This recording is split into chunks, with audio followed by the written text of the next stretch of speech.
શાક બનાવવું છે. તમને બધાને ભાવશે કે નહીં બોલો લ્યો. જમરૂખનું શાક જમરૂખનું શાક ઈ કેવું બને? ઈ તો બહુ મસ્તીનું બને. કોઈ ખાધું? નહીં. તો એ બહુ સારું બને. અમે પેલા બહુ બનાવતા. એમ? હા. આમ શેનું જેવું લાગે આમ સ્વાદ બાદ? ઈ સ્વાદ લાગે, ગળહોટું લાગે. એમ? કાંઈ સક્કરિયા જેવું લાગે. સક્કરિયા જેવું.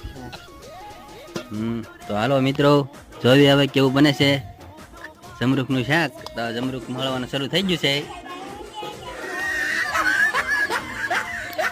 બા જમરૂખ મળે છે.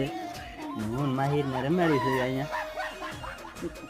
આ માહિર અહીં જમરૂખ પડ્યા છે, મળે છે બા. લાલ જમરૂખનું શાક. લાલ જમરૂખનું શાક બનાવવું. નકર ધોળા જમરૂખનું બને, પણ આ લાલનું આજ બનાવો પેલું ઓલું. અમે પેલા ધોળાનું બનાવતા. લાલ એ બધું કાઢી નાખવાના બી. લીમડા બધા